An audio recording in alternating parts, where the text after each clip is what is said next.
Welcome back to Bollywood presenting today presenting the jail breaker. तो movie की शुरुआत 1931 से पेरिस में होती है।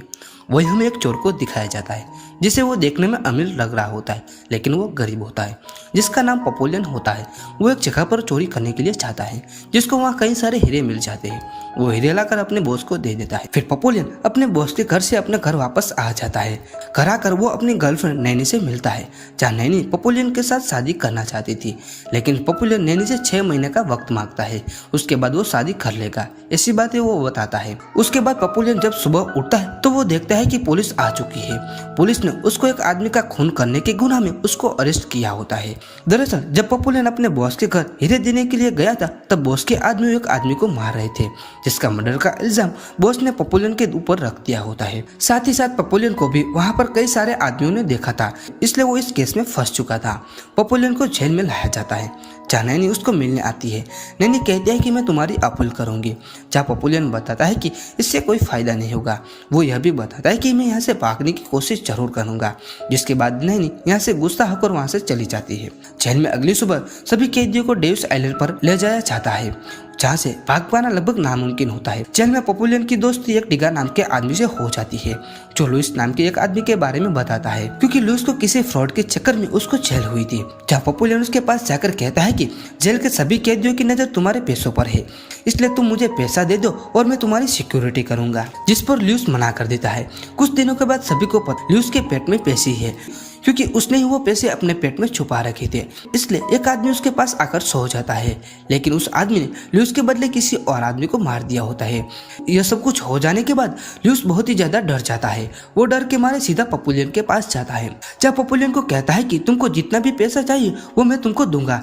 जहाँ लुइस कहता है कि जब तक मेरी अपील पूरी नहीं हो जाती तब तक तुमको मेरी सिक्योरिटी करनी होगी, जिस पर पपोलियन हाँ बोलता है।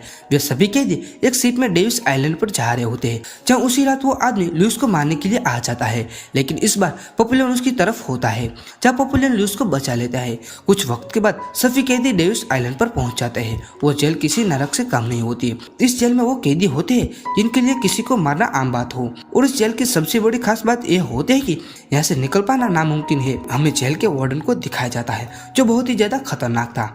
वार्डन जेल के 3 रूल बताता है, जिसमें से पहला यह होता है कि अगर यहाँ से कोई पहली बार भागेगा तो उसकी सजा 2 साल बढ़ा दी जाएगी, अगर वो दोबारा भागेगा तो उसकी सजा 5 साल बढ़ा दी जाएगी, और तीसरी शर्त यह है कि अगर किसी कैदी ने दूसरे कैदी का कत्ल कर दिया तो उसका सिर अलग किया जाएगा। जहाँ पपोलियन को थोड़ा डर लगा होता है, लेकिन वो अपने चारों तरफ देखकर आगे चल रहा होता है, जिससे शायद उसको यहाँ से बाहर निकलने का रास्ता मिल जाए। जहाँ जेल के सभी कैदियों को पता चल चुका था कि लुइस के पास काफी सारे पैसे हैं, इसलिए वो सब उसकी तलाश में थे। जेल में इन सभी कैदियों के पास काफी काम करवाया जाता है, लेकिन पपोलियन एक बोट वाले आदमी को पैसे का लालच देता है, जिसमें वो उसको भागने में मदद करेगा। लेकिन पपोलियन के पास सिर्फ 3 दिन का वक्त होता है, क्योंकि वो बोट वाला आदमी 3 दिन के बाद यहाँ से चला जाएगा। इसी बीच एक आदमी आकर लुइस पर हमला कर देता है, लेकिन यहाँ पर पपोलियन आकर लुइस को बचा लेता है। यहाँ पर लुइस समझ जाता है कि यहाँ से जल्द बाहर निकलना होगा, इसलिए वो भी पपोलियन के साथ भागने के प्लान में मिल जाता है, क्योंकि वो समझ गया था कि अगर उसकी अपील मंजूर होने में देर हो गई तो वो कभी भी इस जेल से जिंदा बाहर नहीं निकल पाएगा। जिसके बाद लुइस और पपोलियन यहाँ से भागने की प्लानिंग शुरू कर देते हैं। कुछ दिनों के बाद सभी कैदियों को चैन में इकट्ठा किया जाता है, जहाँ पर एक आदमी को सजा दी जा रही होती है। उसका नाम डिगा होता है। दरअसल डिगा लुइस और पपोलियन का दोस्त होता है। डिगा को कुछ दिनों पहले हॉस्पिटल में दाखिल किया गया था, जहाँ डिगा ने वहाँ से भागने की कोशिश की थी। भागने की कोशिश में डिगा ने 2 लोगों को मार दिया होता है, इसलिए नियम अनुसार डिगा का सिर धड़ से अलग किया जाएगा। डिगा का सिर पपोलियन और लुइस के सामने काट दिया जाता है, जिसके बाद लुइस और पपोलियन डिगा के दोस्त होने की वजह से उसकी बॉडी को फेंकने को बोला जाता है, जिसमें लुइस को बहुत ही ज्यादा मुश्किलें आ रही थी, खासतौर पर लुइस को। जब पपोलियन उसको समझाता है कि अगर हमने ऐसा नहीं किया तो हमें भी मार दिया जाएगा, इसलिए वो डिगा की बॉडी को जंगल में फेंकने के लिए चाहते हैं। लेकिन उसी दौरान लुइस का चश्मा नीचे गिर जाता है, जिसकी वजह से उसको कुछ दिखाई नहीं दे रहा था। तभी वहां पर एक गार्ड आ जाता है। वो उसको चलने के लिए कहता है, लेकिन बिना चश्मे को वो देख नहीं पा रहा था, इसलिए वो उसको गोली मारने वाला होता है। जहाँ पपोलियन उसको ऐसा करने से मना करता है, लेकिन वो मानता नहीं, जिसकी वजह से पपोलियन को मजबूरन उसको पत्थर मारना पड़ता है। पपोलियन को डर के मारे यहाँ से भागना पड़ता है। पपोलियन इतना भागता है कि वह भागते भागते उसको रात हो जाती है। तब जाकर उसको बोट वाला आदमी उसको नदी किनारे मिलता है, जिसको देखकर पपोलियन खुश होता है। बोट वाला आदमी पैसे मांगता है, लेकिन पपोलियन के पास पैसे नहीं थे। तो पपुलियन बताता है कि मैं घर जाकर तुमको डबल पैसे दूंगा। तब वो बोट वाला आदमी हंसने लगता है क्योंकि वो वार्डन के साथ मिला हुआ होता है, इसलिए वहाँ पर गार्ड्स आ जाते हैं और उसको पकड़कर वापस जेल में लाया जाता है। नियम अनुसार अब पपुलियन की सजा 2 साल बढ़ा दी गई थी, जिसके बाद उसको ऐसी जगह पर कैद किया जाता है जहाँ वो एक शब्द भी नहीं बोल सकता था और उसको वहाँ खाने के लिए केवल पानी मिलेगा। कुछ दिनों के बाद पपुलियन नोटिस करता है कि पानी के साथ नारियल भी आया है और वो समझ जाता है कि वो ल्यूस ने भेजा था और उसके साथ एक पेपर भी आया होता है जिसमें लिखा था कि अब तुमको डेली नारियल मिलेगा। कुछ दिन इसी तरह से बीत जाते हैं, लेकिन एक दिन एक गार्ड को शक हो जाता है, इसलिए वो वार्डन को सारी बातें बता देता है। वो आकर इस नारियल के बारे में पूछताछ करता है कि ये किसने भेजा है, लेकिन वो कुछ भी नहीं बताता। पपुलियन को टॉर्चर भी किया जाता है जिससे शायद वो नाम दे दे, लेकिन वो कुछ भी नहीं बताता। इसी की वजह से वार्डन उसका खाना आधा कर देता है, जिसकी वजह से पपुलियन बहुत ही ज्यादा कमजोर हो जाता है और साथ ही किसी से बात नहीं करने की वजह से उसकी मेंटली हालत बिगड़ रही थी। पपुलियन दिन ब दिन अजीबोगरीब हरकतें करने लगता है। कुछ दिनों के बाद वार्डन फिर उसको पूछने आता है कि नारियल किसने भेजा था, तो उसके जवाब में पपुलियन कुछ भी नहीं बोलता। इसके बाद वार्डन उसको ऐसी जगह पर बंद करवा देता है जहाँ रोशनी नहीं आ रही थी। वहाँ पर अंधेरा ही अंधेरा था। पपुलियन को दिन हो या रात उसको उसी काल कोठरी में रखा जाता था। एक दिन पपुलियन बेहोश हो जाता है, जिस पर वो कई दिनों तक उठता ही नहीं है। तब जाकर गार्ड उसको हॉस्पिटल में ले जाते हैं, जहाँ हम उसको देख सकते हैं कि जो वार्डन का हेल्पर बन चुका है। वो आकर पपुलियन से माफी मांगता है। वहीं पपुलियन भी पागल नहीं हुआ था, वो केवल पागल होने की एक्टिंग कर रहा था ताकि वो उस कैद खाने से बाहर निकल सके। वो उसको भागने का प्लान बताता है, जिस प्लान को उस कैद खाने में पपुलियन ने बनाया था, जिसमें पपुलियन को 2 और आदमी की जरूरत थी जो वो लोग भरोसेमंद और वफादार हो। फिर उनको 2 आदमी मिलते हैं, जिसमें स्मिथ और जॉनी नाम के 2 आदमी होते हैं जो दोनों इनके साथ यहाँ से भागेंगे। ल्यूस कुछ पैसे देता है जिससे स्मिथ बोट खरीद सके। पपुलियन ने जिस रात भागने का प्लान तय किया था वो रात आ जाती है, जहाँ उनका प्लान के मुताबिक चल रहा था। ल्यूस ने जेलर के ड्रिंक में नींद की गोलियां मिला दी थी। इस जेल के सभी ऑफिसर और गार्ड थे, वो सभी फिल्म देख रहे थे, जहाँ इनके पास एक अच्छा मौका होता है यहाँ से भागने का। लेकिन तभी वहाँ बारिश शुरू हो जाती है, जिससे गार्ड्स अंदर आ जाते हैं और उनको पता चल जाता है कि कोई कैदी यहाँ से भाग चुका है। और वो कोई नहीं बल्कि पपुलियन, ल्यूस, स्मिथ और जॉनी थे। वो भागकर जंगल में चले जाते हैं और वो एक नदी किनारे चले जाते हैं, जहाँ उनको वो बोट मिल जाती है जो जॉनी ने खरीदी थी और वो उसको लेकर वहाँ से चारों के चारों निकल जाते हैं। लेकिन जब वो कुछ दूर आगे जाते तो उनको एक बहुत ही बड़ा तूफान आता हुआ दिखाई देता है।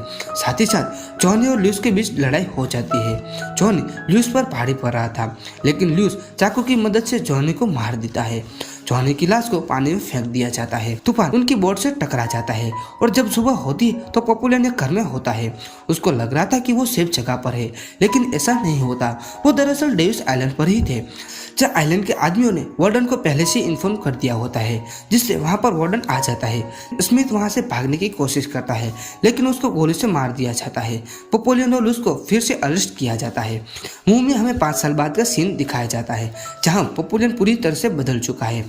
जहाँ ल्यूस को कोई अता पता नहीं होता, उसके बारे में किसी भी तरह की जानकारी नहीं होती। कुछ दिन बीत जाने के बाद पपुलियन को सबसे खतरनाक जेल में शिफ्ट किया जाता है। इस जेल में वो लोग होते हैं जिन्होंने बार बार यहाँ से भागने की कोशिश की थी। कुछ वक्त के बाद पपुलियन को वहाँ लुइस दिखाई देता है, जिसको यहीं पर कैद किया गया था। यह जगह दिखने पर कोई पुराने घर जैसा लग रहा था। यहाँ पर सभी लोग कमजोर थे और उनकी दिमागी हालत भी खराब थी, लेकिन पपुलियन यहाँ से कैद होकर मरना नहीं चाहता था। उसने 5 साल कैद खाने में सोचते हुए निकाल दिए थे कि उसने कहाँ और कौन सी गलती की थी। वो एक जगह पर जाकर सोचने लगता है और वो लुइस को बताता है कि यहाँ पर गार्ड्स बहुत ही ज्यादा कम है, इसलिए वो फिर से ट्राई करना चाहता है और वो अगर इस बार पकड़ा गया तो वो मारा जाएगा। और वो सोचता है कि अगर वार्डन ने उसको पकड़ लिया तो वो मार देगा। जहाँ पपुलियन ये सोचता है कि मैं एक बार समंदर में गया तो उसके बाद लहरें उसका काम करेंगी। जहाँ पपुलियन ल्यूस को सारा प्लान बताता है, लेकिन उसके मन में ऐसा कुछ भी नहीं होता, क्योंकि उसकी वाइफ ने उसके लॉयर के साथ शादी कर ली थी। साथ ही अब उसकी उम्र भी हो गई थी। जहाँ पपुलियन उसको बताता है कि यहाँ से हर कोई भाग सकता है, लेकिन ल्यूस मना कर देता है। लेकिन पपुलियन जाने से पहले ल्यूस उसकी मदद करता है। वो साथ में मिलकर नारियल से एक बोट बनाते हैं और सिगारेट पीकर आइलैंड की टॉप जगह पर आ जाते हैं, जहाँ बहुत ही ज्यादा कम गार्ड थे। जहाँ पपुलियन और ल्यूस मुस्कुराते एक दोनों को आखिरी अलविदा कहते हैं। जहाँ पपुलियन एक साफ्ट के सहारे सारा समुद्र पार कर लेता है।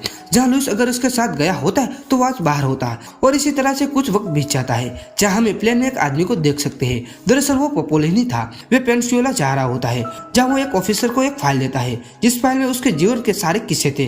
इस फाइल में झूठे केस में 13 साल की सजा काटना या फिर अपने सच्चे दोस्त को खोना, यह सब लिखा होता है। जिसका असली नाम हेनरिक था, जिस पर एक किताब लिखी गई थी, जहाँ 1970 में पॉपुलर के ऊपर दर्ज किए गए केस को बंद कर दिया जाता है। और इसी के साथ ही यह मूवी यहाँ पर खत्म होती है।